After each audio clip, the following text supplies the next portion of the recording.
Welcome to the From Concealment Podcast, the show for firearm enthusiasts who like to shoot, train, carry, and compete. Get ready for some shooting insight, firearm and accessory reviews, and of course, insight on concealed carry. And now, broadcasting from behind enemy lines in the From Concealment studio, it's Pete Mitchell and Dan Sams.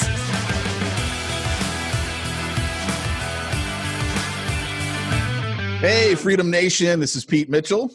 And I'm Dan Sams. And you're listening to the From Concealment Podcast, which is being brought to you by Fast OC. If you are in Southern California and you're thinking to yourself, gosh, I'd like to do some training, or perhaps, like me, you have to renew your CCW. I just did mine last night.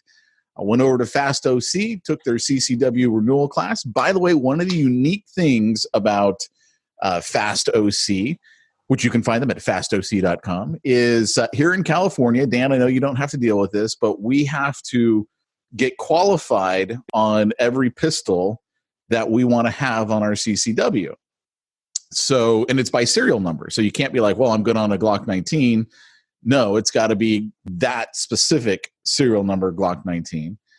And so most CCW renewal, and for that matter, the initial class, they have an additional charge for every additional firearm that you want to put on your CCW. So a guy like me who has 6 on his CCW, because I'm like a chick. I want to change up my purse. I want to change up my carry firearm based on how I'm feeling that day. Do I feel like I need a little 45 ACP, or am I feeling like I need a little Glock 34? I mean, it's options, right? Options. And but they don't charge for any additional firearms. It's the same flat fee. So, that's kind of a nice deal, because it can get pricey, when you're going with everybody else. So head on over to fastoc.com. Check them out. You will love them. Like I said, I actually just took the course last night again. And now I got my little certificate. I got to send that up to Orange County and the sheriff department there. And hopefully there'll be no more problems. And, come end of May, I'll renew my CCW. So it takes us about 90 days here. Nice, man. Way to go. That'll be fun. Going to be able to change it up on the carry, man. It's awesome. Yeah. The big thing that I was really looking forward to is for me to be able to put my Glock 34 on, which I had modified the trigger. And we talked about it on a couple episodes back. They finally changed the rule that said, hey, look, if it's legal in California, you can do it on your firearm. Because it used to have to be bone stock. And so I couldn't put my 34 on there, because literally the only thing I did was change the poundage. Made it a little bit lighter, very, crisper trigger. Made it much easier for me to get on target quicker and more accurate. The whole reason you want to change stuff is not for me aesthetics. It's I want to be more accurate and all that kind of thing. But I couldn't put it on my CCW because it was modified, right? And now they changed it, and I'm like, sweet. So now when I go to competitions, I don't have to have a carry gun and my competition gun. I can just use the same gun for everything, which makes me very, very happy. Heck yeah, man. That's awesome. Yeah. Good for you, man.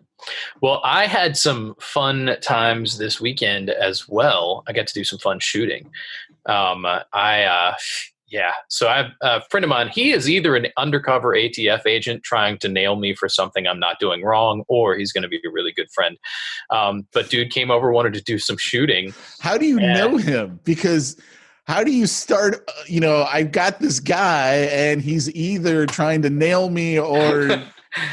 So, it's because of the convenience. I met him at the gun store. He had, he was doing an FFL transfer on a MAC-10, and I happened to be there the day that he was coming in to view it, and I got to shoot it.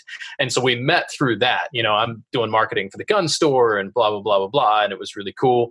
We met through that, friended on Facebook, and somewhere along the line, I'm like, hey man, I've got a place to shoot out back. So if you ever want to just get an itch to shoot, let me know. And so he was like, actually, I do. And so he came by Sunday after church and had some really fun stuff. Wanted to just kind of comment. He actually has this AR that he's built. He's got a Fostech binary trigger, one of those Fostech Echoes, that he's put in this thing, and then he put a 22 conversion kit in it. So it's a regular AR lower, but he's got it set up so we can fire 22 in it. But it looks like he could easily switch it out if he ever wanted to run whatever he wanted to in it. Binary trigger though, and he's gotten really creative. Short barrel. He's got his tack stamp and everything. Short barrel. The barrel is probably only like 4 inches, so it stays subsonic no matter what you're putting through it. Then he's got a nice suppressor on the end of it. The rail goes all the way to the end of the suppressor. So this thing is only about that long. People can't hear this. It's an SBR, and then it's running in 22 in a binary trigger. Holy cow. That was fun, beyond fun. Like, I would rather shoot that. How quiet was that sucker? It is as quiet as, like, that's maybe one of the only things that like actually sounds like a movie suppressor, like where it's quiet.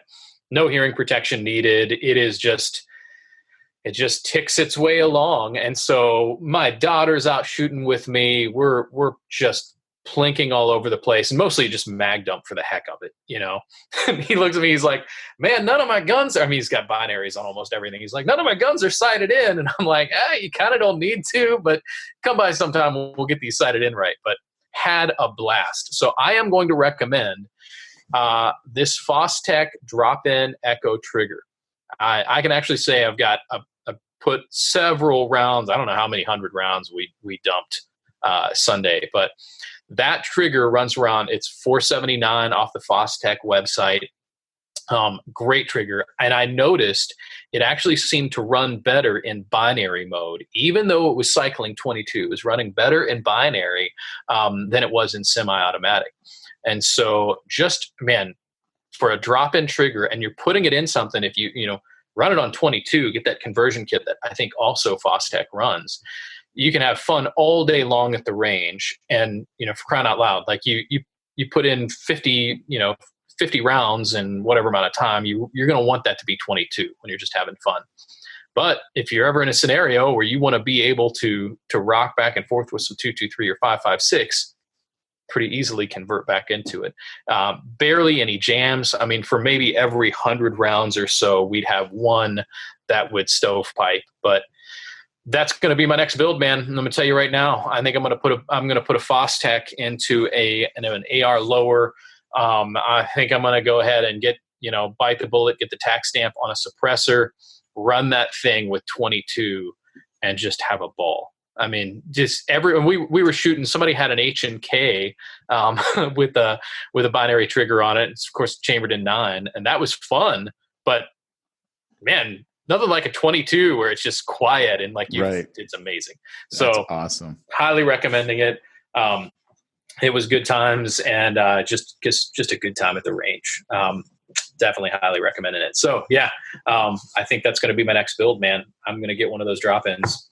And pretty easy to put in, for crying out loud. That's cool. I actually, I don't think we can here in California. I think I think they banded the binary triggers. Yeah. I mean, I'm not 100% sure on that, but it certainly seems like something they would ban. Did they also ban the vibrating glove thing where like it moves your trigger finger for you?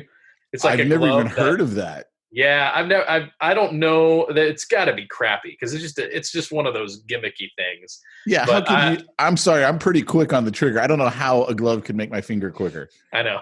I don't know exactly what it does. I've just heard about these things. Well, and then there's always the GAT crank, which I'm sure is illegal out there. But do you know about the GAT crank? No. So my buddy Leroy has a GAT crank. Yeah, it's always Leroy. Leroy has a GAT crank. And so all it is, it's just a crank with 3 little paddles on it, and it mounts to the trigger guard. And you screw it on, and you've got to like mess with it to get it just right. But once you have it on there, you spin that thing around, and it just.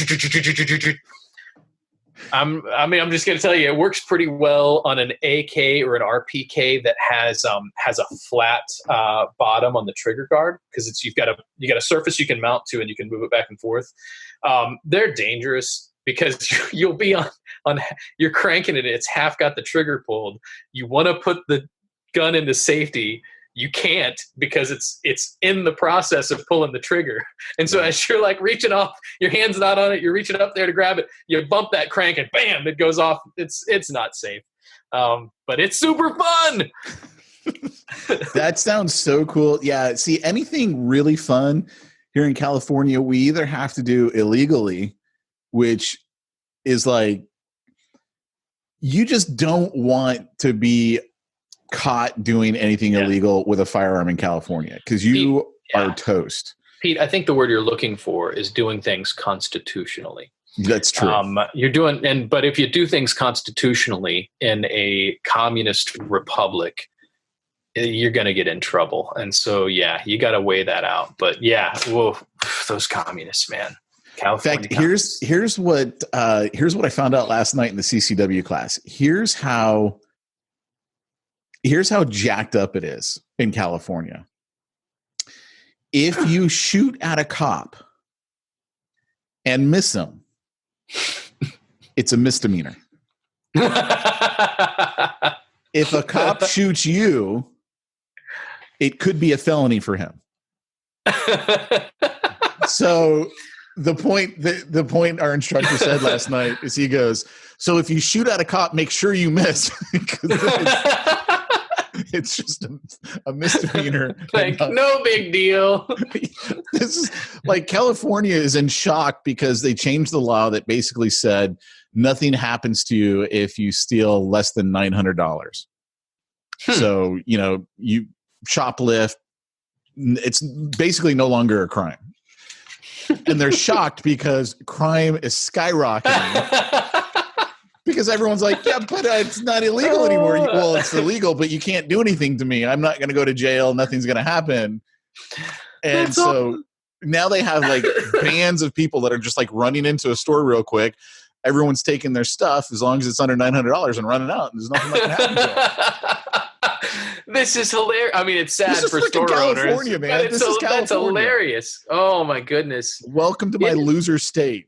Oh, it's a mess, man. That is comical. I mean, it's sad, but that if you can't make this crap up, this is hilarious. Dude, this is California. Oh, man.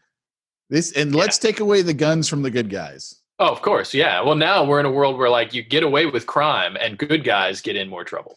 If I was an illegal in California with a gun, I would be safer than being a CCW holder in California with a gun. Isn't that crazy? You are better off to do things illegal. And this is what I'll tell people, like, people respond to incentives. Well, the incentive is do things illegally. Like, that's the incentive that has been created right now. Yeah. Wow.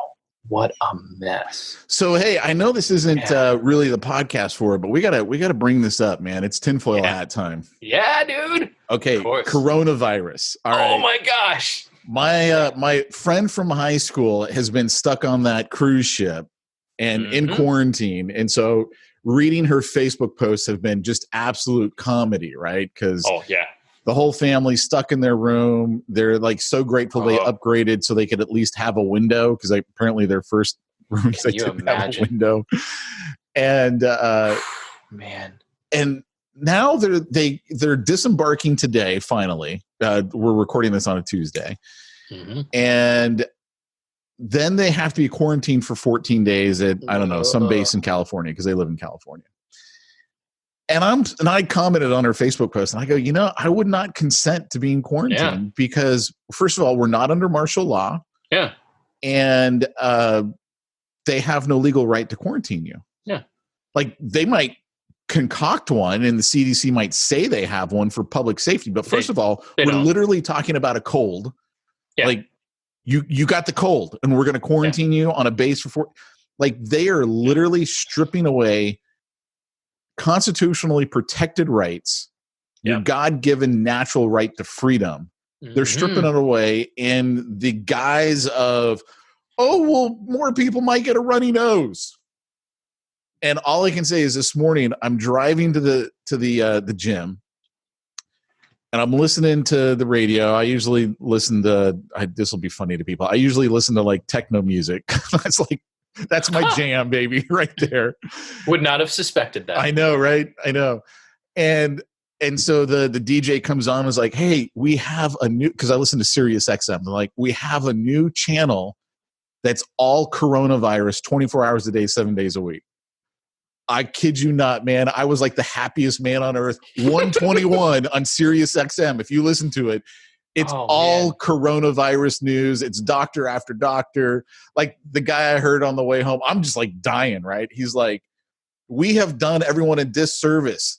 You have a greater chance of dying from the flu than dying from this. And we're quarantining people? This doesn't even make any sense. It does not make sense unless there is a nefarious reason to do all this.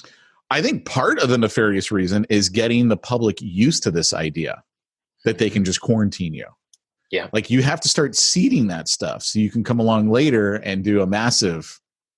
We've talked about this before. It's all about precedence. It's all about they're setting a precedent that they did this and they were allowed. Nobody stopped them. Done. And so now the next time they can do it on a bigger scale. We're in Ohio. The Ohio governor, Mike DeWine, just declared a state of emergency in Ohio. We have 3 cases of coronavirus. That's all we have as of today. Last I heard, 3 cases. I don't think anybody's died yet. Nothing's. But state of emergency. Well, what happens in a state of emergency? You essentially get to suspend constitutionality and do what you want. And so people are like, why do you need to have a state of emergency? We're talking about 3 people sick with basically a cold. And man, they're like, well, this allows our various departments to more efficiently work with each other. And I'm like, that's how much the government sucks, that you can't talk to each other to deal with 3 sick people that you don't even have anything to do with. They're in a hospital. And yet you've got to suspend constitutional rights to have some conversations between your various offices. Like, you guys really, really, really suck. And it's a mess. But that's the thing that I'm like, I'm not like imminently worried, but I'm like, okay, this is bad. Like, this is not okay. Like, we are setting some bad stuff up with this. And you notice how quickly they came up with $8 billion to give to who? Where is this money going? How does that help anybody? It's not going to the hospital. Who's getting the money? Dude, this whole thing is a money grab and a power control thing. They're trying, like you said, they're trying to set the precedent. They're trying to get the public to be like, hey, this is just the way that it is. Bad things happen and we quarantine people. They don't have the right to do that. Yeah, they don't. Yeah. So one conspiracy theory is that this is all about toilet paper sales. No, I don't know. Did you see the tweet that Chelsea Clinton posted something about essentially accusing accusing President Trump of robbing money from this department and that department. Now we're not ready for the coronavirus. And somebody responded like, literally more people have died trying to testify against your mom than have died from the coronavirus. Yeah. Well, like if you just look at the stats on like even just this year, how many people have died from the flu as opposed to coronavirus here in the United States? Like flu is way more dangerous. And the reality is we don't need to be that freaked out no matter what. Just wash your hands. Just live. Hey, I just like to point out that I've been washing my hands before it was cool and popular. Yeah, exactly. We're the hipsters of hand washing. Yeah, I think this whole scare is from Purell and probably Clorox. I think they're behind the whole coronavirus thing. Yeah, man. It's nuts. This is another, if we're going to bring it back to the topic of our podcast, this is a great reason. Like, you never know what they're going to do and when they're going to pull something like this. And so you never know what the scale is going to be. So you really should have your basics, rice and beans and some food that's easy to store, have it stored, be ready in case, like, what if they did, some kind of quarantine lockdown right now on Northeast Ohio? Well, at least I've got a little bit. The thing is, people are going to assume that somebody else has food, and that's why you also need ammo. And so I went ahead and restocked some 223 just to be ready. And because you just never know what's going to happen. So keep your 223 stocked, keep your 308 stocked, keep your 9mm stocked, whatever it is you carry, keep stocked, and stay strapped or get clapped. That's the way it goes, man. Yeah. So what I've done is, I have my go bag and I have all my emergency stuff in there. Mm-hmm. In my case, I leave it in my car all the time because wherever my car is, that's where I am. So it's permanently in my car. I also have in storage, I have one of those bags of seeds, with all the thousands of different types of seeds and not thousands of types, but thousands of seeds. And I don't know how many different types of stuff. So I can grow stuff if need be. I also have, and if my wife knew all this, she'd think I was totally off the reservation, man. I've got those nice water purifiers that you can, put into basically any source of water. And when you drink from it, it's going to purify the water for you. Yeah. And I kind of look at that and I'm like, first of all, they last forever. You can get them on Amazon. They're like $15. Yeah. And I bought 4 just because I'm like, even though 1 would be good enough, I got 4 people in the family, just make it easier. It's a good way.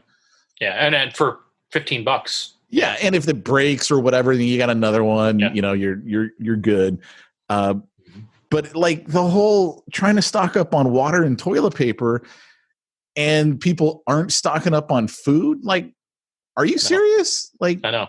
Do you think you're going to poop yourself to death? Like the toilet paper, what's that going to do for you? Yeah. And like you can use leaves, man. Like there's other things you can use. Why toilet paper? And water is not going to be shut off to your house.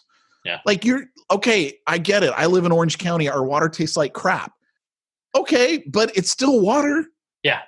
And apparently it's safe enough to drink. I don't know. No one actually drinks it here. It's kind of nasty smelling and tasting, but then I got that little thing that I could put into that water and make sure it really is purified. So I'm good to go. I don't understand. I don't either. People won't have food, and yet they got their toilet paper, and that's just weird to me. Yeah, no, I'm all. And by the way, are you rocking is it a Life Straw or that's what it is. It's the Life Straw. It's the Life Straw. I like the Life Straw. I do recommend now. I have Life Straw. I did a survival weekend with some guys to test out all of our gear. And one of the guys had a Sawyer, which is a little bit smaller, and it's designed to connect to, so you don't just have to drink out of the water. You can actually connect it to a water bag and then carry around. And I thought that was handy. And they run about the same price, sometimes a little bit cheaper. So definitely great recommendation on both Life Straw and Sawyer. But I liked a couple of little gadgetry things going on with the Sawyer. So great. And we tested in real world situation and it did well. Like he didn't get dysentery. He did all right. Yeah, man. So yeah, we've made sure we're reasonably well stocked. I'm probably going to rearrange everything and take a better inventory, make sure I've got what I need. But and I think I'm going to buy more ammo. I think I just don't have enough. I don't have enough ammo. You can never have enough ammo. Yeah. I still have the problem here in California of the background check that I'm morally opposed to. Yes. To buy ammo. So it's been tougher for me to buy ammo because I have to wait until I go to a training class because I can buy it at the range if we use it at the range. And you always use it at the range. 100%. I mean, I might buy 2,000 rounds, but it's a heavy training day. You're going to use it at the range. You're going to use it. Right then, I'm not leaving there with the ammo. And that's the truth. And I swear, if you're listening, California DOJ, that's the truth. I use it all at the range.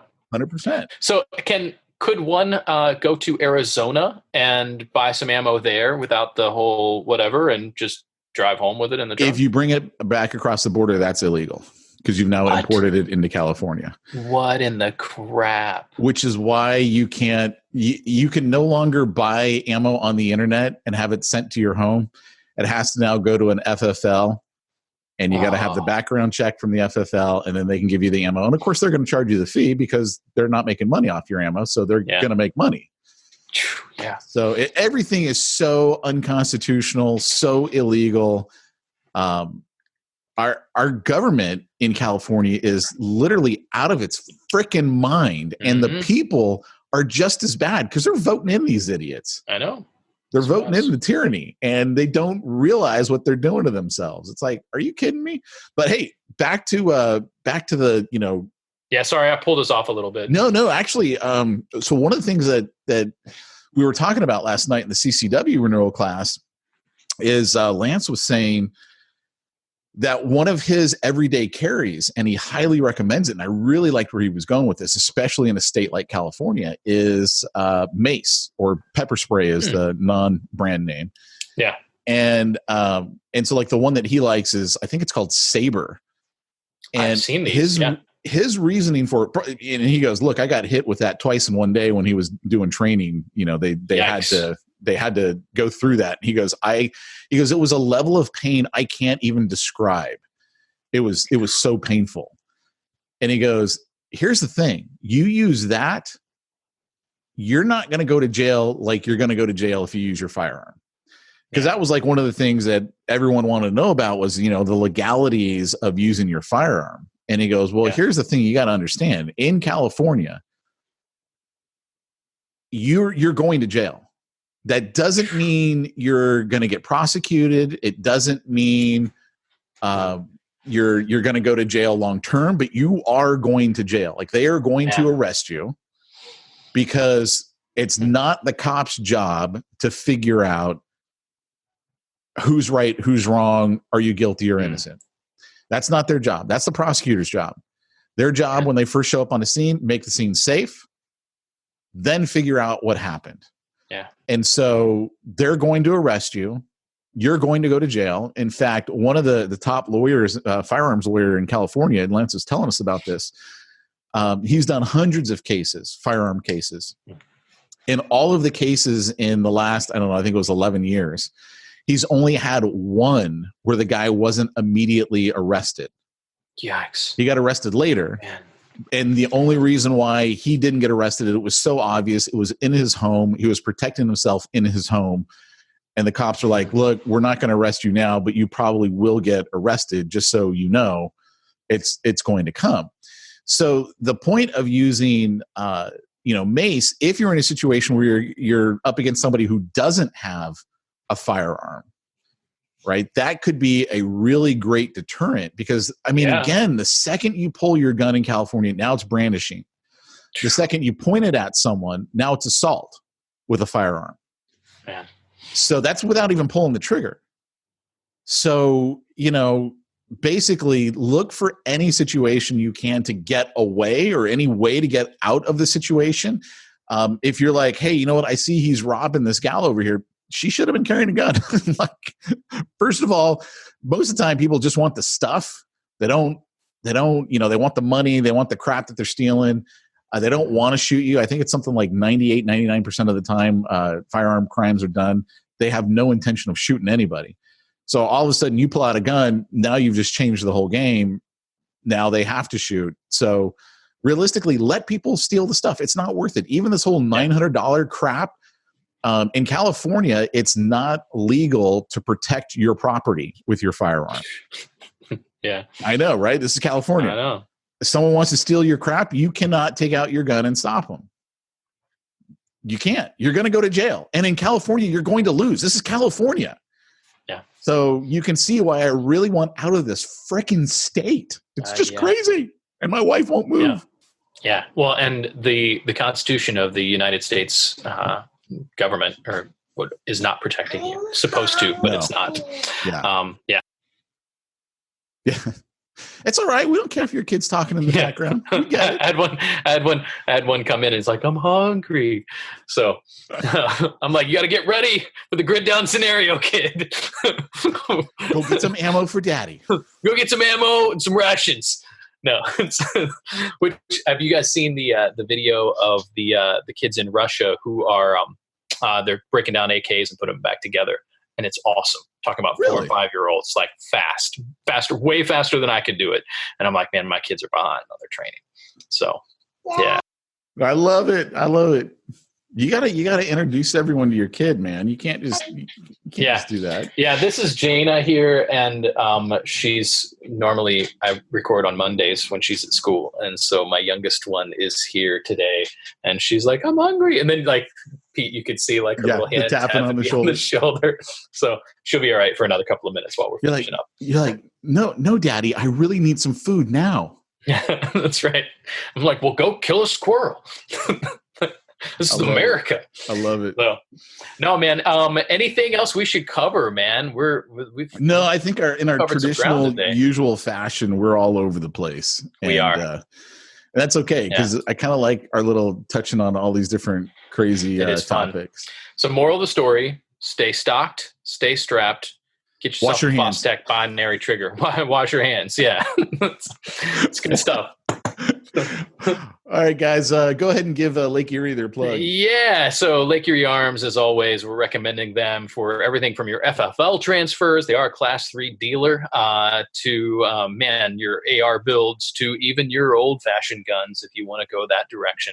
I'm going to especially recommend, as always, check out learms.net, where you can download all of our free subscriptions related to AR builds, related to conceal carry, related to self-defense and all that kind of stuff. Get on there, learms.net. And thanks to those guys for helping us out. Have a great week. All right, guys. We'll be back next week with another episode. Talk to you then. Take care, everybody.